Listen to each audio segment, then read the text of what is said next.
ভুল করে বাংলাদেশ সীমান্তে ঢুকে যাওয়া ভারতীয় মৎস্যজীবীদের ওপর অমানবিক অত্যাচারের ঘটনায় প্রতিবাদ বালুরঘাটে।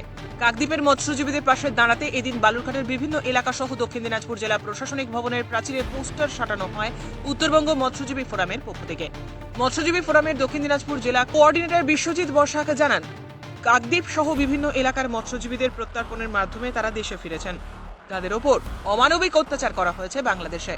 পাশাপাশি দক্ষিণ দিনাজপুর জেলা রাজ্যের বিভিন্ন এলাকায় কাঁটাতারের বেড়ার ওপারে ভারতীয় ভূখণ্ডে অনেক পুকুর ও জলাশয় রয়েছে।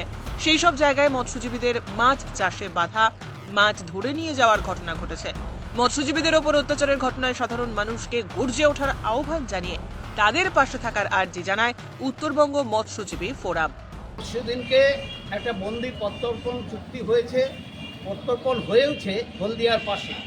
সেখানে 95 জন ভারতীয় মৎস্যজীবী যারা আটকে ছিল বাংলাদেশে, তারা ফিরেছে। তারপরে তাদের দিকে তাকানো যাচ্ছে না, খুঁড়িয়ে খুঁড়িয়ে হাঁটছে, কোমর পর্যন্ত তাদের প্রায় অবশের মতো অবস্থা।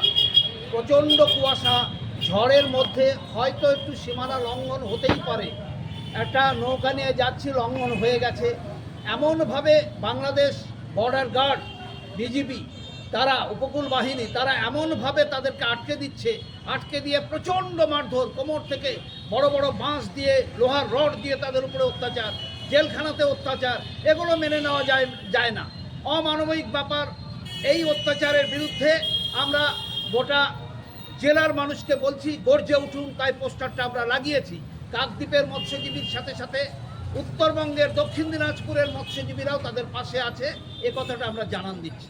এই বিএসএফের ক্ষেত্রে এরকম হয়। আমাদের ভূখণ্ড যেটা আছে, কাঁটাতারের বেড়ার পরে 150 মিটার ভারতীয় ভূখণ্ড, সেখানে পুকুরগুলোতে যখন মাছের পোনা ছাড়তে যাচ্ছে 6 ঘন্টা 8 ঘন্টা পরে পারমিশন হচ্ছে। আগের দিন কথা বলার পরেও এই অত্যাচার হচ্ছে, তাতে মাছের পোনা মরে যাচ্ছে। মাছ মারতে গেলেও সেই মাছ মারার টাইম তারা দিচ্ছে না। আবার বাংলাদেশের তরফ থেকে ওপারের লোক এসে সমস্ত পুকুরের মাছ মেরে নিয়ে চলে যাচ্ছে। কেন এত অত্যাচার মৎস্যজীবীদের উপরে, এই গরিব মানুষগুলোর উপরে?